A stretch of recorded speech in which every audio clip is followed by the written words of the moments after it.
De hoy iniciamos con nuestro segundo parcial, ¿no? Es decir, todo lo que avancemos, todos los trabajos que vayamos a ir presentando, la historia clínica que en sí ya la vamos a ir llenando, ya va a pertenecer para lo que es el segundo parcial, nuestra nota del segundo parcial.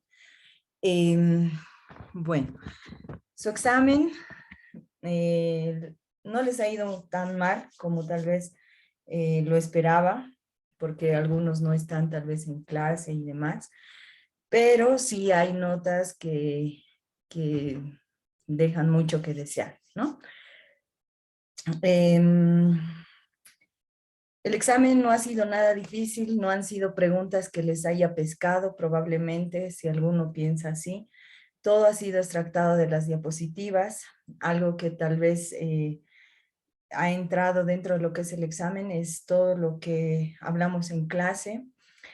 Todos los que han estado participando en clase, defendiendo sus trabajos, obviamente han tenido su nota, es decir, se les ha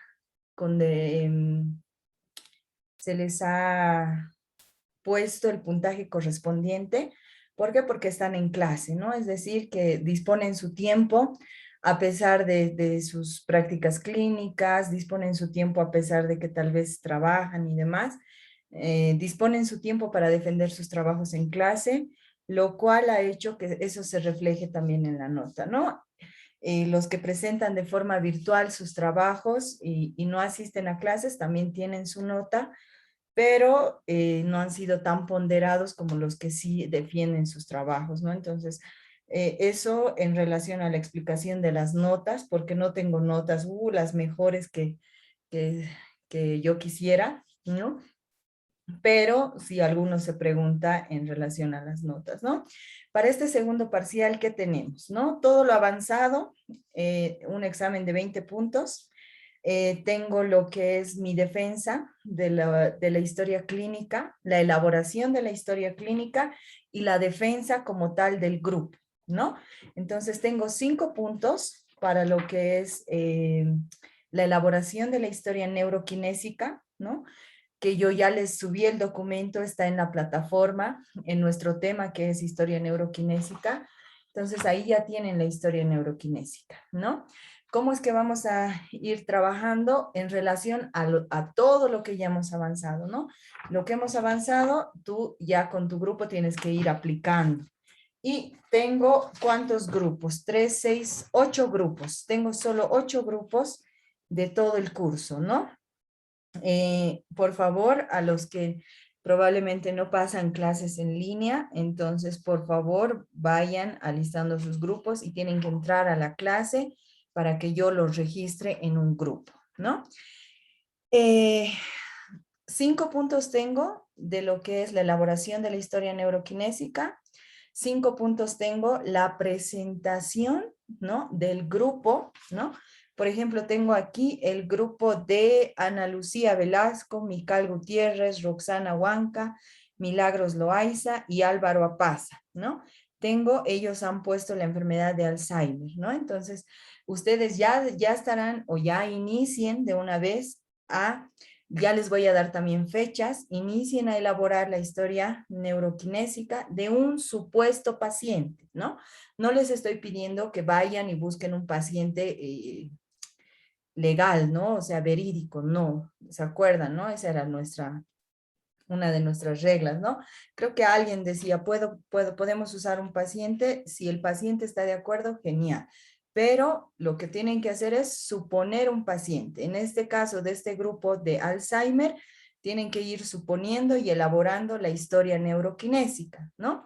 Al ir elaborando lo que es la historia neuroquinésica, vamos a ir buscando pruebas específicas de la enfermedad de Alzheimer, qué es lo que tenemos que valorar más que todo en esta enfermedad, más allá de lo que estamos viendo, ¿verdad?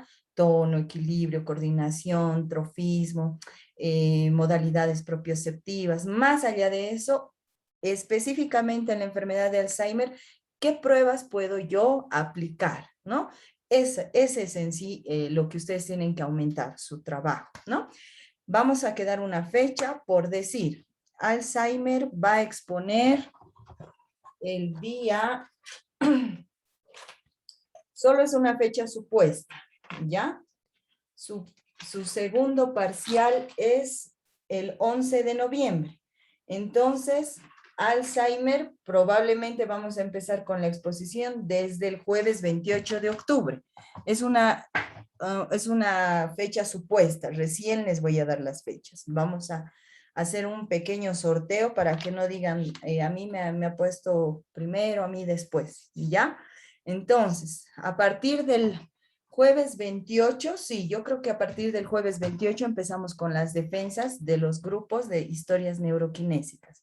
Se estarían jugando 5 puntos de la elaboración de la historia y 5 puntos de la defensa de la historia como grupo. ¿Cómo querrán defender como grupo? Hoy en día tenemos muchas modalidades para hacer la defensa de forma virtual. De cualquier forma, Dios mediante, probablemente también ya estemos en las aulas. Entonces sería genial que en el aula podamos defender las historias neuroquinésicas, además de poder aplicar lo avanzado, ¿no? Sería excelente, pero si no, dejo a tuición de cada grupo la modalidad de presentación. Pueden hacerlo un video, pueden estar todos los 5 con sus cámaras, ¿no? Porque son grupos de 5, ¿no? Entonces, desde ya, por favor, vayan preparándose, ¿ya? Ahí tengo 10 puntos y 5 puntos que me van a restar son los 5 puntos que van a ir realizando los trabajos a medida que vayamos avanzando, ¿no? Así como hemos hecho las tablitas, que ya teníamos como unas 20 tablas, entonces lo mismo, vamos a seguir haciendo nuestros instrumentos de valoración, ¿no? Obviamente, y acá quiero que me pongan atención en que cada tarea que les doy, trabajo que se defiende la siguiente clase, así lo hemos ido haciendo, ¿no? Pese que no he sido muy exigente con ustedes, queridos chicos, les he dicho ya, ya, ya, pero ya pasó el primer parcial, así es que el segundo, si les exijo, pues pongámosle pilas a la materia, más que todo para que ustedes puedan aprender de mejor forma, ¿ya? Eh, excusas no hay, ¿ya? He tenido personas que se han contactado conmigo para darme excusas, ¿no? Hoy en día con el alcance de la banda ancha, el internet y la tecnología satelital, el internet llega hasta los rincones más lejanos, ¿no? Entonces, por favor, evítense excusas, presenten trabajos a tiempo, traten de ingresar a clases, hagan las cosas tal cual les digo y no van a tener mayor problema con la materia. ¿Ya? Dicho esto, iniciamos nuestro avance para el segundo parcial. Si alguno tiene alguna consulta, con gusto les respondo. Si no, iniciamos nuestra clase. ¿Hay alguna consulta? Ya, no hay. Entonces, iniciamos con lo que es la evaluación de los reflejos, ¿ya? Dentro de todo lo que es la valoración neurológica, vamos a tener un acápite de la evaluación de los reflejos, ¿no? Así como habíamos visto la evaluación del tono, la evaluación del equilibrio. Muchas veces pensamos que esto es algo general, ¿no? Algo general, pero hemos visto que tenemos pruebas específicas, ¿no? Y al momento de evaluar en la parte práctica también vamos a notar que si bien no es tal vez la gran cosa o nos va a tomar mucho tiempo, siempre va a ser algo específico que vamos a realizar con el paciente con patología neurológica. Ya al momento de nosotros valorar a nuestros pacientes, vamos a tener un acápite específico de la evaluación de los reflejos. Dentro de lo que es la evaluación de los reflejos, primero, debemos de conocer que el reflejo o un reflejo va a ser aquel elemento dentro de lo que es la organización motora, ¿no? ¿Por qué? El movimiento, es decir, si tú quieres realizar un movimiento, no sé, de flexión de hombro, este movimiento no puede darse si no, o si la persona no tiene determinado reflejo. ¿Por qué? Porque un reflejo va a ser una respuesta automática a determinado estímulo. En este caso, ¿no? ¿Qué podríamos decir? El estímulo puede ser verbal, realiza una flexión de hombro, ¿no? Ese es el estímulo verbal, una orden, ¿no? ¿Cuál sería la respuesta o la reacción? La flexión de hombro, pero esto se dará a través de un mecanismo reflejo, ¿no? Un mecanismo reflejo que puede ser automático, ¿no? Como puede ser voluntario, ¿no? Por eso se dice que el reflejo es un elemento dentro de lo que es la organización motora. Es decir, que lo motor no puede darse sin que haya un elemento de lo que es el reflejo, ¿no? El reflejo va a permitir que cierto tipo de estímulo evoque, ¿no? Un tipo específico de respuesta motora, ¿no? Es decir, a determinado estímulo vamos a obtener una respuesta, ¿no? ¿Y cuál va a ser nuestra respuesta? La respuesta va a ser motora, ¿no? El reflejo pertenece a la categoría, ¿no? Más automática de movimiento, ¿no? Se lo puede comparar con un movimiento diestro, voluntario, clasificado como menos automático, ¿no? Por eso les decía, el reflejo puede ser una respuesta, ya sea automática o una respuesta voluntaria, ¿no?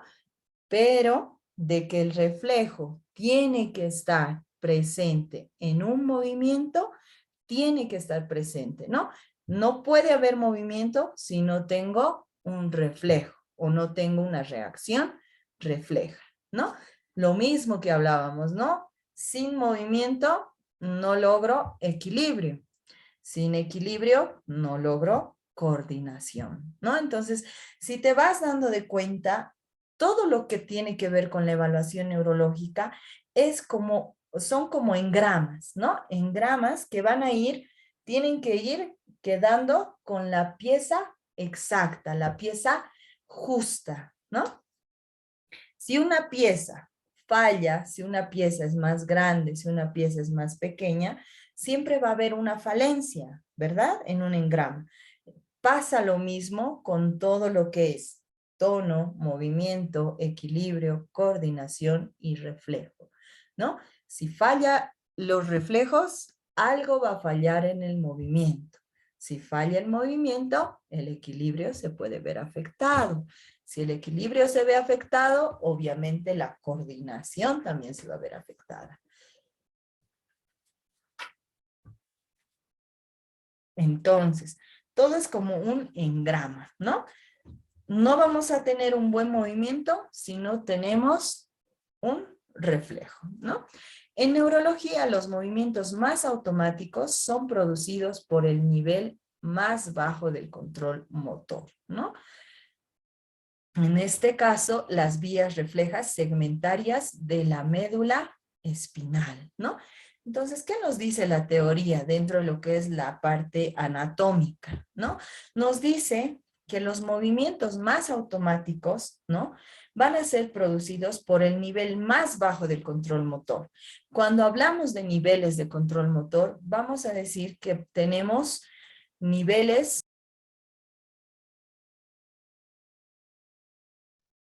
Hola chicos, se cortó. ¿Hasta dónde me escucharon?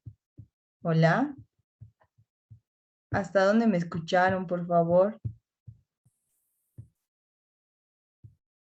Hola.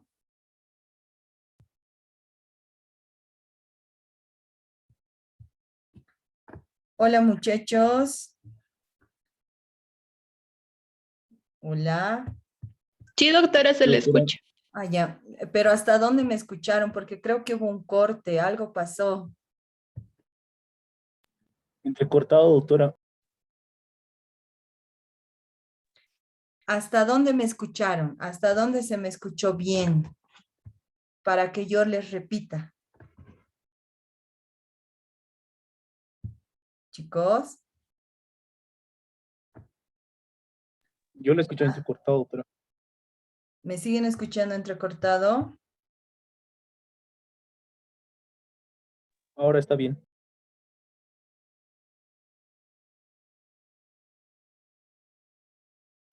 ¿Hasta dónde me escucharon? La explicación para que yo les repita.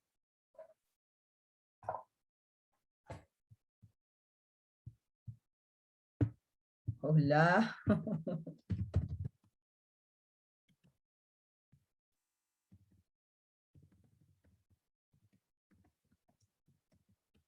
Sería desde el principio, doc. ¿Qué? No, desde el reflejo pertenece a la categoría más automática. Ah, ya. Sí, doc, desde ahí. Ya, gracias. No sé qué pasa justo con ustedes. No sé si son ustedes, porque es con el único curso que me pasa esto. Ya. A ver, como les decía, ¿no? Algo que nos tiene que quedar claro es que los reflejos o el reflejo sí o sí va a ser parte de lo que es el movimiento. Si existe un daño o una falla a nivel de lo que son los reflejos, obviamente el movimiento se va a ver impedido, se va a ver imposibilitado o va a ser un movimiento obviamente dentro de lo que es patológico, si así queremos verlo, ¿ya? El reflejo pertenece a la categoría más automática de movimiento, ¿no? Y se lo puede comparar con un movimiento diestro voluntario clasificado como menos automático, ¿no? Cuando hablamos de los reflejos, y eso es algo que tal vez explicaba cuando se cortó, vamos a decir que los reflejos van a ser una respuesta, ¿no? A determinado estímulo, ¿no? Una reacción, ¿no? Entonces, cuando hablamos de estímulos, reacciones y respuestas, estas pueden llegar a ser tanto automáticas como pueden ser voluntarias. Y los reflejos van a ser respuestas ya sean automáticas o voluntarias. Automática, ¿por qué? Automática en un momento en el cual tú puedas realizar la evaluación como tal, ¿no? Si tú de pronto quieres evaluar lo que es el reflejo rotuliano, evalúas, haces un golpecito a nivel del tendón y ¿cuál es la respuesta? Tienes una respuesta automática de extensión de lo que es la rodilla, ¿verdad? Esa es una respuesta automática. Mientras que si yo te digo, realiza una flexión de hombro, lo vas a hacer con el movimiento, ¿verdad? Obviamente tienes una instrucción verbal, ¿verdad?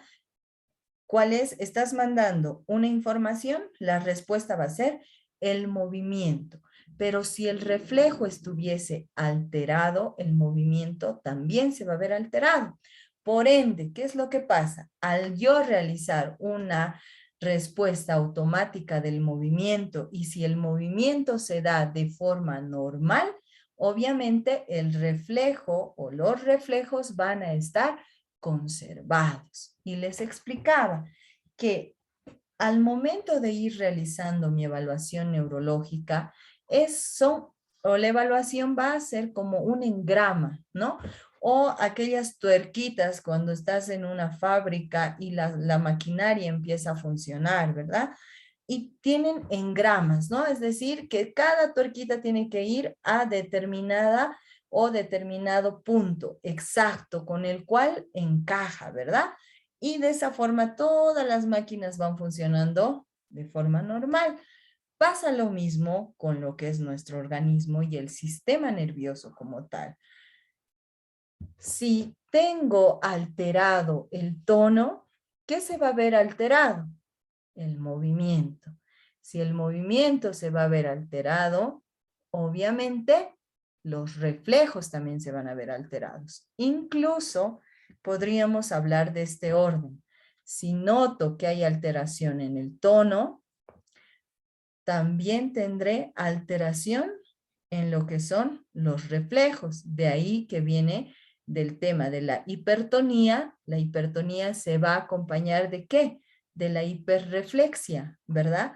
Una hiperreflexia te generará ¿qué tipo de movimiento? Probablemente un movimiento brusco, ¿verdad? Por ende, si tengo un movimiento brusco por una hipertonía, que puede ser un grado de espasticidad, en el paciente, ¿qué también se verá afectado? La coordinación o el equilibrio, o primero el equilibrio y luego la coordinación. Entonces, ¿esto qué quiere decir? Que los engramas no están funcionando, que algo está fallando, pero todo inicia desde mi primer engrama, que nosotros habíamos conocido como tono muscular. Entonces, cuando ya el tono muscular te da algún tipo de alteración, puedes ir sospechando de más alteraciones, ¿verdad? Es por eso que dentro de la historia neuroquinésica para nosotros es importante la observación. ¿Por qué? Tu primera evaluación, tu primer pantallazo que hagas en el paciente, te va a dar la clave o la pista de qué vas a ir evaluando en ese paciente.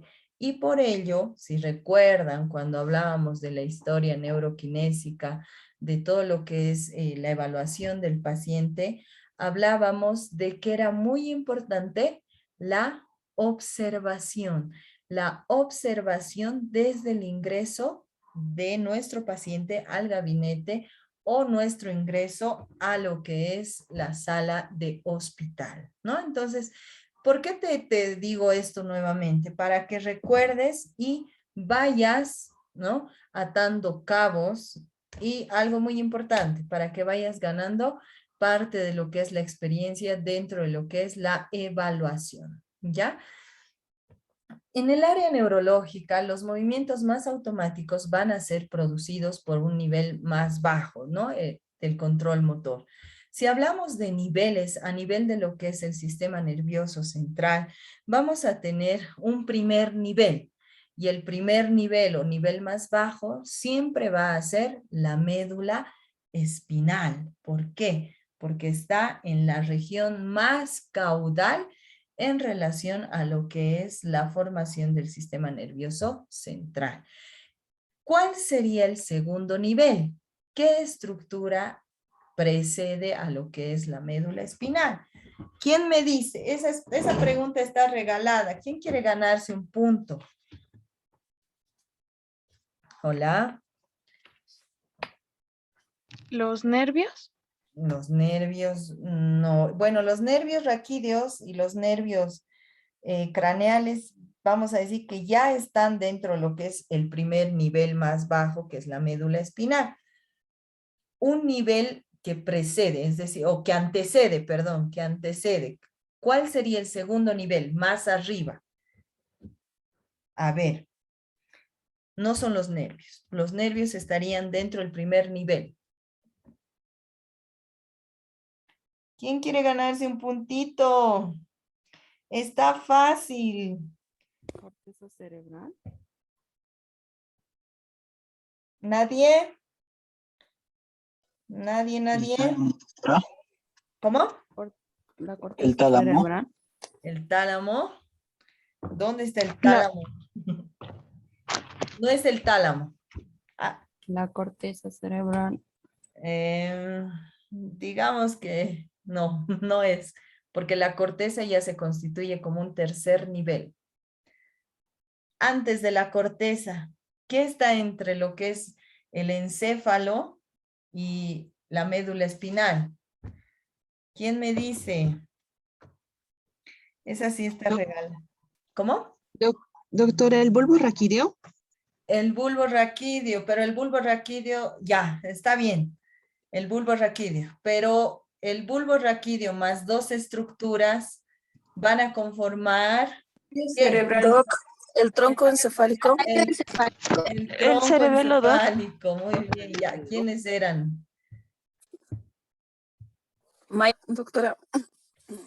Ya, Maita Callejas, ¿no? Sí, doctora. Ya, por lo menos se han acordado. Maite Inés, ya.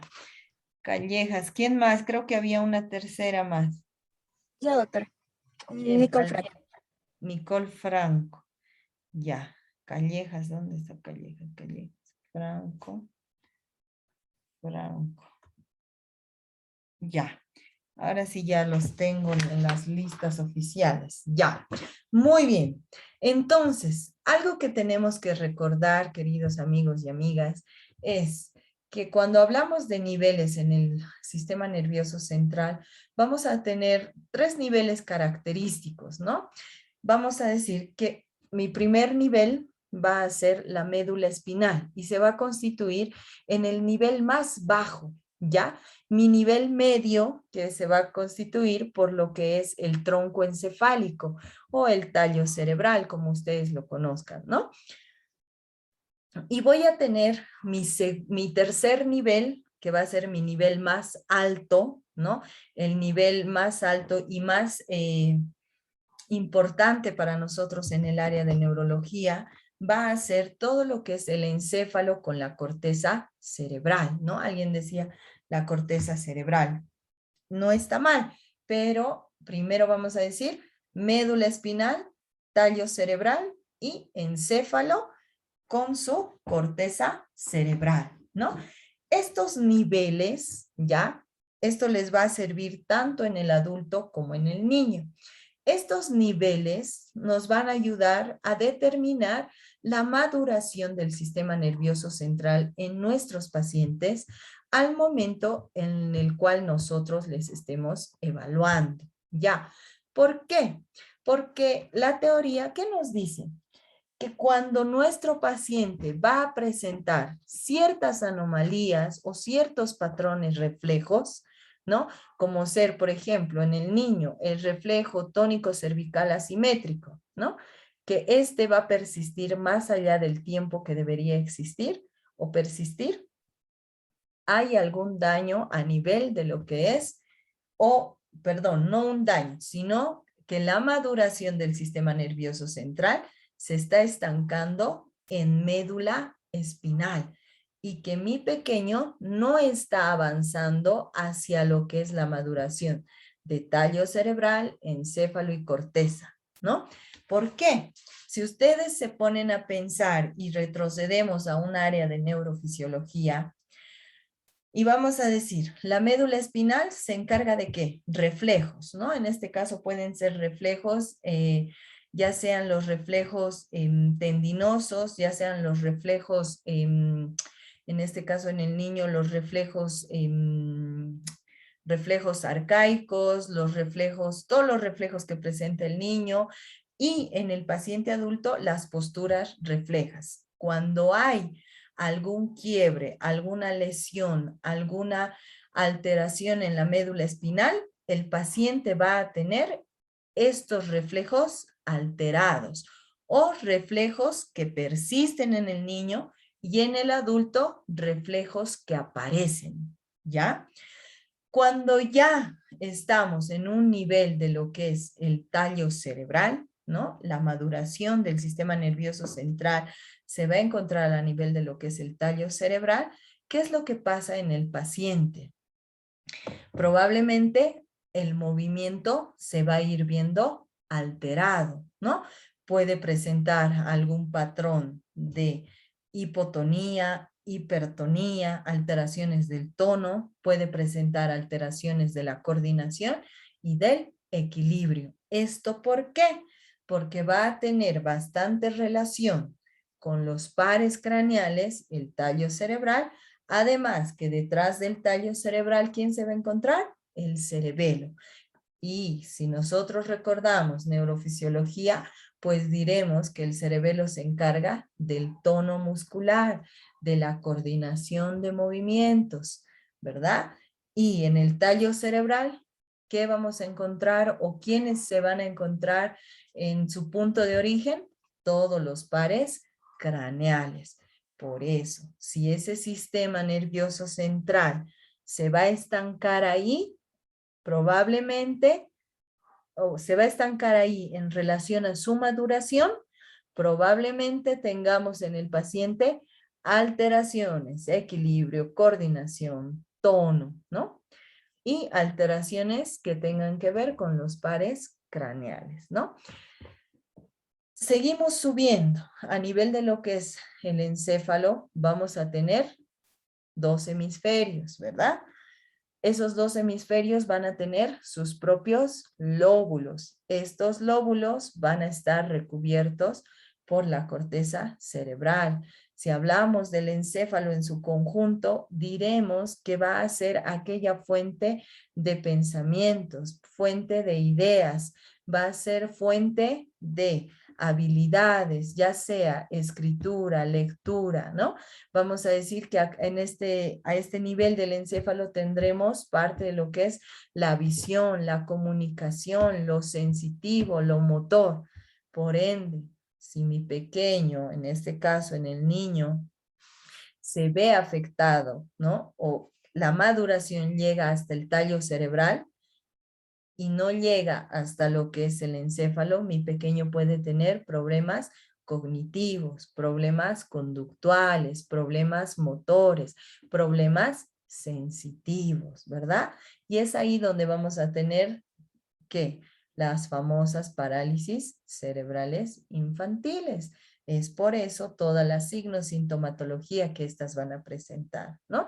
Entonces, si la maduración de mi sistema nervioso central de mi niño está en médula, no va a tener nada de lo que es de corteza, no va a tener nada de lo que es tallo cerebral y se va a quedar en simples reflejos que a la larga se van a caracterizar en posturas, posturas mantenidas o sostenidas. Lo mismo en el adulto. ¿Qué pasa si hay una lesión a nivel de lo que es el encéfalo? Un famoso TEC, ¿no? Un traumatismo cráneoencefálico. Todas las funciones de la corteza se han visto impedidas.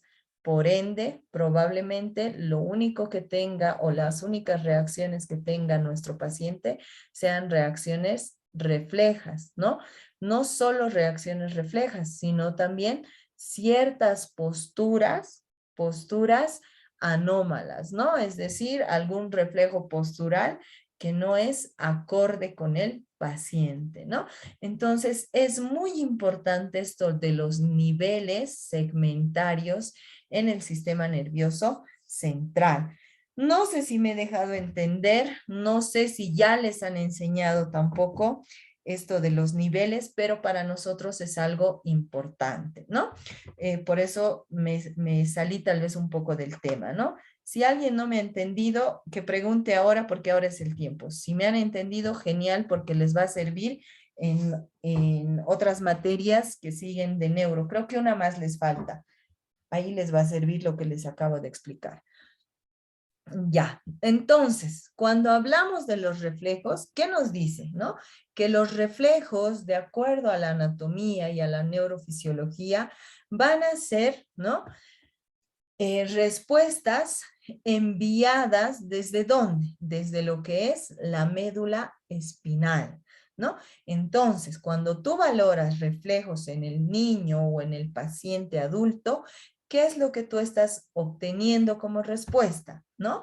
Estás obteniendo como respuesta la integridad, ¿no? De ese nivel más bajo, que es la médula espinal, la integridad, ¿no? Tú evalúas y si tus valoraciones salen, salen normales, ¿no?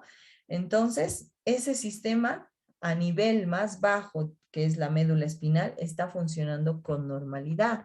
Pero si obtienes respuestas positivas, ¿no?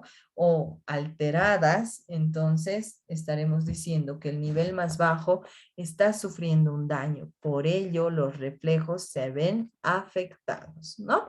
Los movimientos menos automáticos se originan o son dirigidos por el nivel más alto de control en la corteza cerebral sensoriomotriz, ¿no? Entonces, los movimientos menos automáticos, más elaborados, como por ejemplo una pinza fina, como por ejemplo el realizar determinada actividad específica, ¿no? Van a ser movimientos que se van a comandar desde la corteza cerebral. pero los movimientos más grandes, ¿no? Como por ejemplo, no sé, el saltar, ¿no? El saltar de forma automática, solo con los dos pies, ese impulso va a ser algo comandado desde la médula espinal, mientras que una pinza fina, un movimiento específico, tal es el hecho de, no sé, rascarte la cabeza, eso sí lo comanda la corteza cerebral. Es por ello, ¿no? Y acá hago hincapié, es por ello que en aquellos pacientitos que tenemos o que tienen IMO, parálisis cerebral infantil, difícil que realicen un movimiento específico. Si se dan de cuenta, sus movimientos son torpes, bruscos, ¿no? De pronto, dependiendo si es un atáxico, su movimiento va a ser totalmente incoordinado, brusco y torpe, ¿verdad? ¿Por qué? Porque su maduración en relación al sistema nervioso central no ha llegado a la corteza, ¿ya? Entonces, esa es la explicación. Nos queda menos de un minuto, volvemos al mismo link apenas se corta, ¿ya? Y bueno, si hablamos de los reflejos, vamos a tener un reflejo el cual nosotros ya conocemos y vamos a hablar del reflejo miotático, ¿no? Este reflejo miotático en sí define el estiramiento de un músculo, ¿no? Como cierto tipo de estímulo. Es demasiado académico, ¿no? No es muy relevante el incremento en la longitud muscular,